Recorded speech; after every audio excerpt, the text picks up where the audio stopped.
UAE के इतिहास में पहली बार वहां पर एक हिंदू मंदिर बना है, वो भी इतना भव्य कि दुनिया देखती रह गई। प्रधानमंत्री मोदी ने इस मंदिर का बुधवार को उद्घाटन किया। प्रधानमंत्री की कोशिशों के बाद ही यूएई में मंदिर बना है। 27 एकड़ में फैले इस मंदिर का निर्माण पुरुषोत्तम स्वामीनारायण संस्था ने किया है, जिसने दिल्ली का अक्षरधाम मंदिर भी बनाया है। और प्रधानमंत्री मोदी ने अबू धाबी में मंदिर में पूजा अर्चना भी की और इसके बाद वहां पर मौजूद लोगों को अपने संबोधन में कहा कि मैं मां भारती का पुजारी हूं।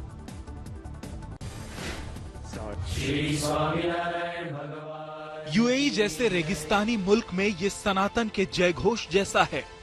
प्रधानमंत्री नरेंद्र मोदी ने बुधवार को यूएई में पहले हिंदू मंदिर का उद्घाटन किया।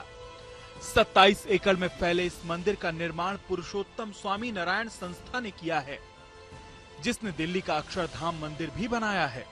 मोदी ने अबू धाबी के मंदिर में पूजा भी की और इसके बाद वहां मौजूद लोगों को अपने संबोधन में कहा कि मैं मां भारती का पुजारी हूं। मैं जानता नहीं हूं मैं मंदिरों की पुजारी की योग्यता रखता हूं या नहीं रखता हूं, लेकिन मैं इस बात का गर्व अनुभव करता हूं कि मैं मां भारती का पुजारी हूं।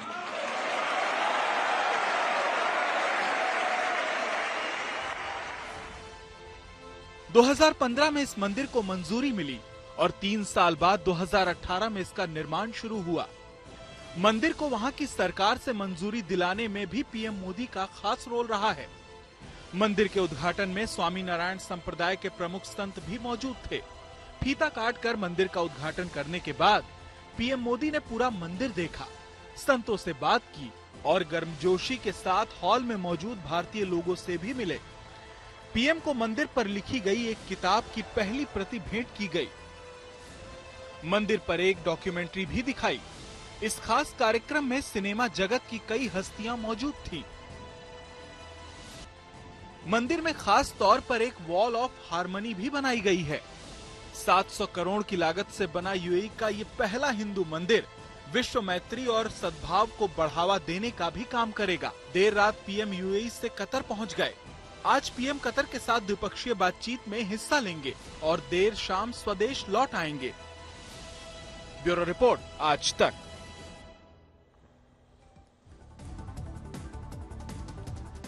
प्रधानमंत्री नरेंद्र मोदी यूएई की अपनी यात्रा पूरी करके बुधवार देर रात करीब 12 बजे कतर की राजधानी दोहा पहुंच गए और आज कतर और भारत के बीच में अहम द्विपक्षीय बैठक होनी है। भारत और कतर के बीच में ऐतिहासिक रूप से घनिष्ठ और मैत्रीपूर्ण संबंधों को और मजबूत करने के लिए प्रधानमंत्री मोदी कतर के अमीर शेख तमीम बिन अहमद अल थानी के साथ बातचीत करेंगे। प्रधानमंत्री के रूप में मोदी की यह दूसरी कतर की यात्रा है। दिल्ली से रवाना होने से पहले पीएम ने कहा था कि वो अमीर शेख तमीम बिन हमद अल थानी से मिलने के लिए उत्सुक हैं, जिनके नेतृत्व में कतर जबरदस्त विकास और परिवर्तन देख रहा है। मोदी की कतर यात्रा से पहले कतर की जेल में बंद भारतीय नौसेना के 8 पूर्व कर्मचारियों को रिहा भी कर दिया गया। बंगाल के संदेशखाली मामले में बवाल बढ़ रहा है। बीजेपी नेताओं के प्रदर्शन के दौरान हिंसक झड़प हुई। संदेशखाली में महिलाओं से यौन उत्पीड़न को लेकर बीजेपी अध्यक्ष जेपी नड्डा ने पार्टी के स्तर पर 6 सदस्यों की कमेटी बना दी है। ये कमेटी केंद्रीय मंत्री अन्नपूर्णा देवी के नेतृत्व में बनी है, जिसमें 6 सदस्य हैं। कमेटी में केंद्रीय मंत्री प्रतिभा भौमिक, सुनीता दुग्गल कमेटी में है, कविता पाटीदार, संगीता यादव और ब्रजलाल को इसमें रखा गया है। साफ है कि बीजेपी इस मुद्दे को ममता सरकार की घेराबंदी इस मुद्दे के जरिए करना चाहती है। बुधवार को बीजेपी के नेताओं ने संदेशखाली की ओर कूच किया तो इस दरमियान झड़प हुई, तस्वीरें भी सामने आई। पश्चिम बंगाल में ये कहना गलत नहीं होगा, आज वहां की जनता कह रही है जंगल राज कैसा होता है, बिल्कुल ममता राज जैसा होता है। जंगल राज कैसा होता है, बिल्कुल ममता राज जैसा होता है। देखिए, संदेशखाली का जो सिचुएशन है वो कंट्रोल में है और पीसफुल है। भाजपा और सीपीएम ये संदेशखाली को लेकर अभी गुंडागर्दी करने के लिए राजपथ में उतरा है।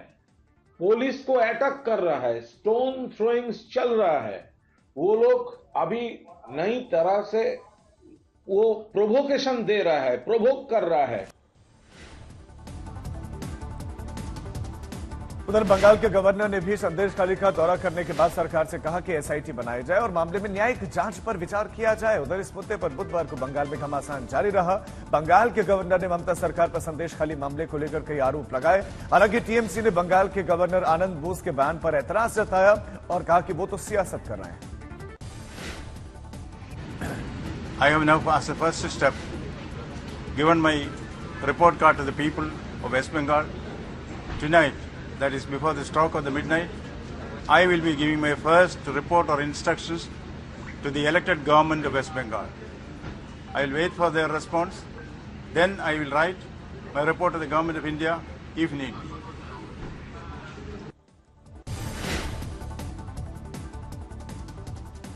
एनसीपी के शरद पवार गुट ने कोविड वैक्सीन बनाने वाले साइरस पूनावाला को भारत रत्न देने की मांग की।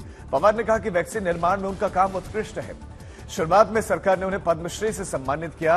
हम इससे संतुष्ट नहीं थे, लेकिन बाद में सरकार ने उन्हें पद्म भूषण से सम्मानित किया।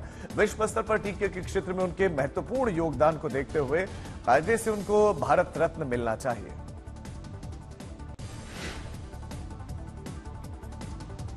लोकसभा के आम चुनाव की घोषणा से एन महीने भर पहले इलेक्टोरल बॉन्ड्स की वैधता को लेकर सुप्रीम कोर्ट आज सुनाएगा फैसला।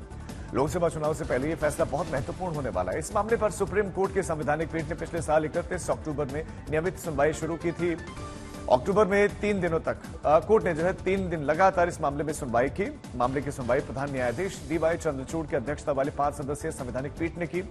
योजना को सरकार ने जनवरी 2018 को अधिसूचित कर दिया था और इसके मुताबिक चुनावी बॉन्ड को भारत का कोई भी नागरिक या फिर देश में स्थापित इकाई खरीद सकती है।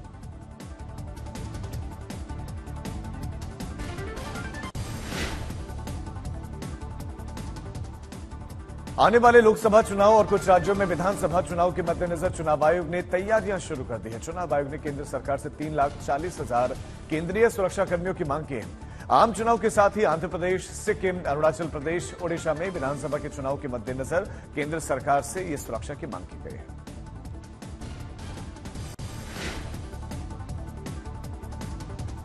स्पीकर ओम बिरला अपने संसदीय इलाके कोटा के दौरे पर हैं और इस दौरान उन्होंने कोटा चौमहला मेमो ट्रेन सेवा का शुभारंभ किया। स्पीकर बिरला ने भी कोटा में रामगंज मंडी तक इसी ट्रेन से सफर भी किया और बोगी में जाकर मुसाफिरों से मुलाकात की। इस दौरान ट्रेन का सफर, ट्रेन की हर एक बोगी में जाकर रेल यात्रियों से खुद उन्होंने संवाद किया।